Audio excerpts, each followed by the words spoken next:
Toujours avec Jean-Michel Salvatore, Jules Torres. Dans un petit instant, on accueillera Laure Lavalette, députée RN du Var. Un petit quand même débrief sur ce qui vient d'être dit, à la fois de Monsieur Clouet et alors on n'a pas beaucoup parlé de politique internationale. Pour toi, c'est ce qui était prévu et c'est ce qu'a dit. Alors, je répète, alors les deux informations qu'on a jusqu'à présent. Je peux vous dire quand même qu'en coulisses, évidemment, les équipes d'Europe 1 Soir écoutent ce que dit le président de la République et à première vue, Gilles Boulot et Darius Rochebin parlent plus que le président de la République. Donc c'était un visage très fermé. C'est un sabotage. Non, mais je suis absolument aucune, aucune chose à dire envers mes confrères de TF1. Mais en attendant, tout ce qu'on peut dire, c'est que Monsieur Macron dit que les Européens prendront des sanctions dans les prochains jours si la Russie n'applique pas le cessez-le-feu et que il n'y a pas de cadre légal pour utiliser les avoirs russes gelés. Jules Torres. Oui, non, mais le président de la République, on le savait, allait s'exprimer sur ces questions-là initialement. Étant donné que ces 15 derniers jours, on ne l'a entendu que sur la situation en Ukraine et sur le cessez-le-feu, c'était sûr qu'il n'y allait pas y avoir de révolution justement sur ce sujet-là. Donc je pense qu'il faut attendre la fin de l'émission et le milieu pour avoir vraiment des vraies propositions qui va durer encore une émission qui va durer 2 heures et pour voir si les Français seront touchés par cette émission. Oui, là je pense que Emmanuel Macron prend un double risque en commençant par l'international. D'abord parce que c'est quand même pas le sujet qui est le plus concernant pour les téléspectateurs. Et puis il prend aussi un deuxième risque, c'est que finalement l'émission telle qu'elle est conçue par TF1 commence par une interview en bonne et due forme. Or on sait très bien que Macron est toujours très long lors des interviews. Il a toujours beaucoup de mal à terminer ses réponses. En revanche, il est très bon dans les débats et tel que les choses sont prévues, les débats auront lieu dans un deuxième temps. Avec il est dans le studio et Sophie Binet. Il est dans le studio 5 qui avait accueilli le débat de la présidentielle de 2022. D'ailleurs, nous sommes en ligne avec Laure Lavalette. Bonsoir, merci d'être avec nous.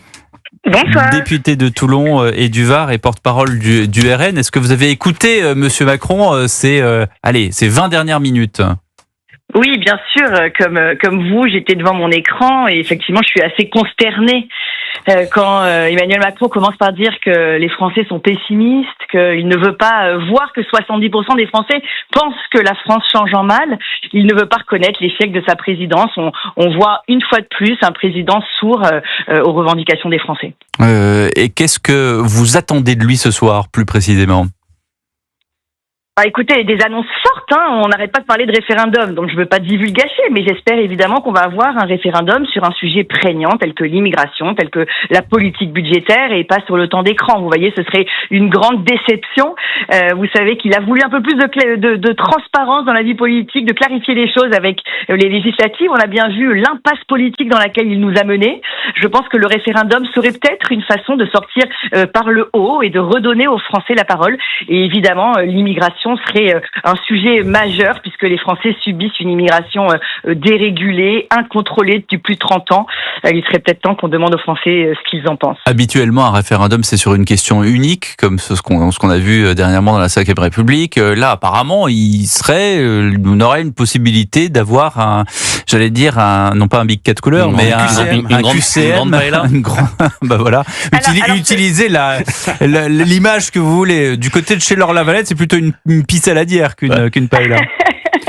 En fait, ça va pas être possible parce que vous savez qu'en France, nous ne sommes pas suisses, ça n'est pas comme des votations. Nous devons voter sur une loi, exactement sur un projet de loi, exactement comme nous l'avons fait en 2005, juste avant d'être trahis d'ailleurs par la droite de l'époque. Mais voilà, il peut proposer un projet de loi structurant. Vous savez, Marine Le Pen en a un qui est tout prêt, tout chaud sur l'immigration. Mais la question ne peut pas être évidemment, voulez-vous plus ou moins d'immigration? Pas du tout. C'est pas comme ça que ça se passe. J'imagine bien qu'il sait ce qu'il doit faire. Il faudrait pas une fois de plus qu'il enfume les Français, voilà, avec comme vous dites un questionnaire à choix multiples. C'est pas ça en fait. Il faut vraiment qu'on sente une volonté profonde de rejoindre les Français dans leur volonté de changement. Encore une fois, les Français ils veulent moins d'immigration, plus de sécurité, plus de pouvoir d'achat. Et vous n'avez pas tort. Je pense que commencer par l'international, je ne suis pas sûre que ça soit très habile. En tout cas, moi, tous les gens que je rencontre sur le marché de Toulon, sur le marché de la Valette, je peux vous assurer qu'ils ont des préoccupations préoccupations très concrètes. Ils veulent savoir quand est-ce que leur facture d'électricité va baisser. Ils veulent savoir combien est-ce qu'il y a de policiers municipaux en plus dans leur ville, parce que ils veulent que leurs enfants puissent sortir le soir en étant tranquilles. Voilà, il faudrait qu'ils rejoignent une fois de plus les Français. Enfin, une fois de plus, le problème c'est qu'il ne l'a jamais fait. Donc, je ne suis pas sûre qu'il y arrive et qu'il y arrive ce soir. Laure Lavalette sur Europe 1, députée de Toulon et du Var et porte-parole du RN. Question de Jean-Michel Salvatore. Mais sur le principe, est-ce que vous trouvez utile, dans la phase que l'on connaît aujourd'hui, est-ce que vous trouvez utile que le président de la République s'exprime ? On a l'habitude, je veux dire, c'est un président bavard la plupart du temps pour ne rien dire. L'exercice est assez particulier. Alors moi j'aime bien Thibault InShape, j'aime bien Robert Ménard, mais on va venir voir ce que ça va donner. Mais encore une fois, voilà, il y a une espèce d'innovation. Moi je pense qu'il balade les Français. Les Français l'ont très bien compris. Si vraiment vous me demandez ce que j'attends de ce président de la République, c'est qu'il s'en aille. C'est que j'attends avec impatience la fin. Vous êtes d'accord J'attends avec impatience la fin du mandat. Voilà. Vous êtes d'accord avec le député LFI qui était juste avant vous dans ce studio, donc Adrien Clouet, qui disait la même chose.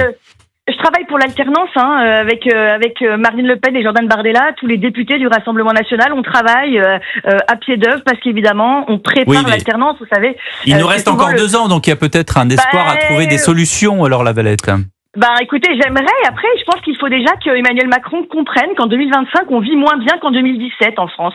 Que effectivement, les faits divers, ça n'arrête pas. Vous avez bien vu aujourd'hui. Les faits de société, s'il vous plaît. On peut plus parler de faits divers. Bien sûr, vous avez raison, mais ils deviennent structurels. Ça pose une vraie question. Encore une fois, cette tentative d'enlèvement ce matin, le pompier d'Évian-les-Bains. C'est la mexicanisation. Ça n'est plus possible. Bien sûr, voilà. Est-ce que c'est Medellín? Est-ce qu'on est en Colombie ou est-ce qu'on est à Paris? La question se pose. Je pense que la sécurité, vous savez, moi je le dis souvent, je suis mère de 5 enfants, j'ai 4 filles entre 18 et 23 ans, je peux vous dire que je ne dors pas tranquille quand les enfants sortent, et cette inquiétude, je la partage avec des millions de Français. Et vraisemblablement, Emmanuel Macron a l'air de survoler les inquiétudes des Français. Jules Torres du JDD, pour vous, Laure Lavalette. Bonsoir Laure Lavalette. Moi j'avais une question.